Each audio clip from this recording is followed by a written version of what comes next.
तो दोस्तों, आज है 27 नवंबर। तो आज की क्लास में हम बात करेंगे 27 नवंबर से संबंधित महत्वपूर्ण करंट अफेयर्स के प्रश्नों पर, जिसमें पहला प्रश्न है कि हाल ही में इसरो गगनयान मिशन के अंतरिक्ष यात्रियों की आकस्मिक स्थिति में सुरक्षित रिकवरी के लिए किससे समझौता किया है। तो आपको बता दें कि अभी हाल ही में इसरो ने इसरो ने ऑस्ट्रेलिया के साथ एक समझौता किया है। जो इसरो अपना गगनयान मिशन भेजेगा, वो अंतरिक्ष यात्रियों की जो आकस्मिक स्थिति होगी, उसको सुरक्षित रिकवरी के लिए यह समझौता किया गया है। तो हमारा सही उत्तर हो जाएगा ऑप्शन बी, ऑस्ट्रेलिया। अगला प्रश्न है कि हाल ही में बंगाल की खाड़ी में बनने वाले चक्रवात फेगल का नामकरण किसने किया है। तो आपको बता दें कि जो बंगाल की खाड़ी है, वहां पर एक चक्रवात आया है जिसका नाम चक्रवात फेगल दिया गया है, और यह नामकरण किया गया है सऊदी अरब के द्वारा। तो हमारा सही उत्तर हो जाएगा ऑप्शन सी, सऊदी अरब। अगला प्रश्न है कि हाल ही में 27 करोड़ रुपए की बोली के साथ आईपीएल इतिहास के सबसे महंगे खिलाड़ी कौन बने हैं। तो आपको बता दें कि अभी हाल ही में ऋषभ पंत, जिन्हें लखनऊ सुपर जायंट्स के द्वारा 27 करोड़ रुपए में खरीदा गया है, जो आईपीएल के अब तक के इतिहास में सबसे महंगे खिलाड़ी बन गए हैं, इसलिए यह प्रश्न महत्वपूर्ण बन जाता है। तो हमारा सही उत्तर हो जाएगा ऑप्शन ए। अगला प्रश्न है कि हाल ही में पीएम मोदी को Martin Luther king junior global peace award for minority upliftment से कहां सम्मानित किया गया है।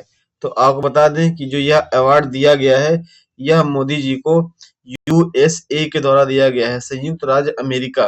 तो हमारा सही उत्तर हो जाएगा ऑप्शन सी। यह जो प्रश्न है बहुत ही महत्वपूर्ण है, क्योंकि यह जो पुरस्कार है यह यूएसए के द्वारा दिया गया है, इसलिए इम्पोर्टेंट बन जाता है।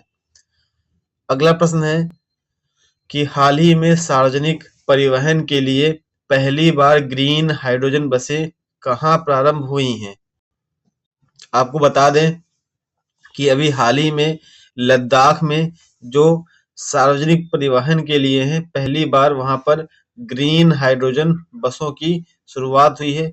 ग्रीन हाइड्रोजन बसों का मतलब यहाँ पे यह है कि जो इसमें फ्यूल होगा, उसमें ग्रीन हाइड्रोजन ही यूज होगा।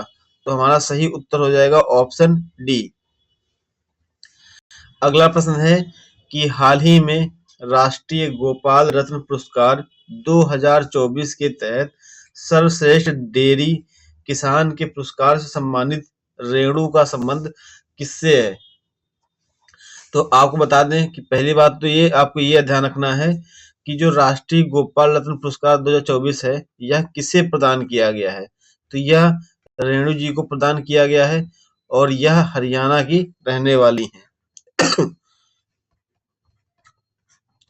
तो हमारा सही उत्तर हो जाएगा ऑप्शन ए, हरियाणा। अगला प्रश्न है कि हाल ही में नासा ने किस उपग्रह पर पानी के नीचे जीवन की जांच के लिए स्विम रोबोट विकसित किया है।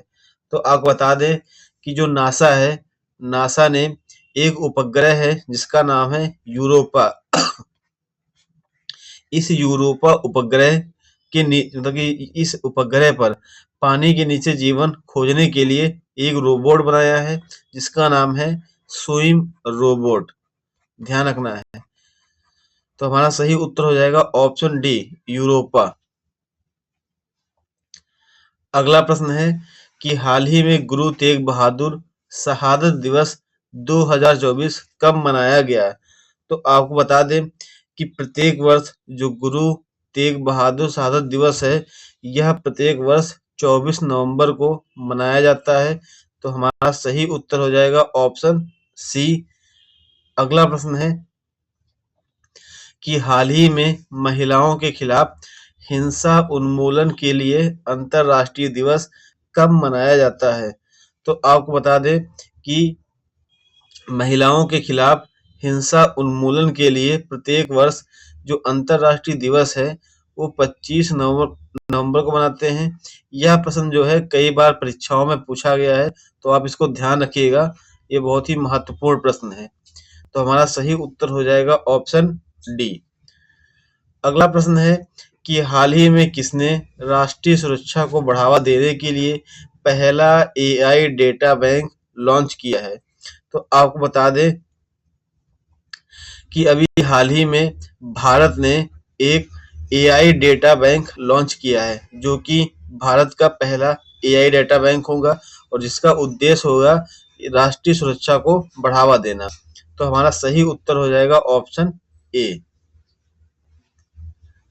अगला प्रश्न है कि हाल ही में अमेरिका के नवनिर्वाचित राष्ट्रपति ट्रंप ने किसे कृषि मंत्री के रूप में नामित किया है?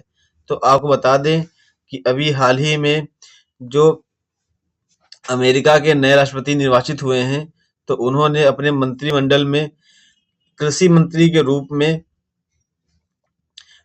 ब्रक रोलिंस को निर्वाचित किया है। तो हमारा सही उत्तर हो जाएगा ऑप्शन डी। अगला प्रश्न है कि हाल ही में कैलाश मकवाना को किस राज्य का डीजीपी नियुक्त किया गया है?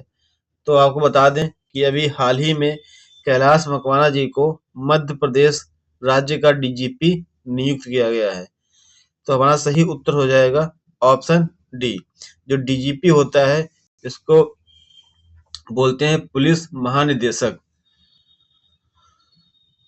अगला प्रश्न है कि ओरेसनिक हाइपरसोनिक मिसाइल जो समाचारों में देखी गई थी, किस देश द्वारा विकसित की गई है?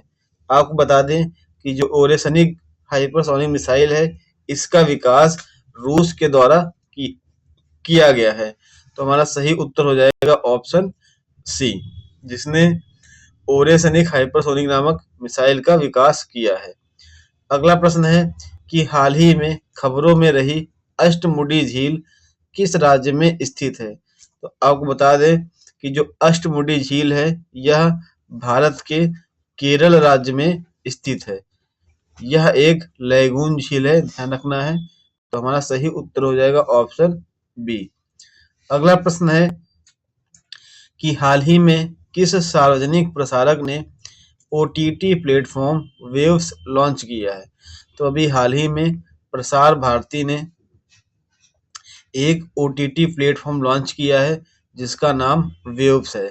तो हमारा सही उत्तर हो जाएगा ऑप्शन सी, प्रसार भारती।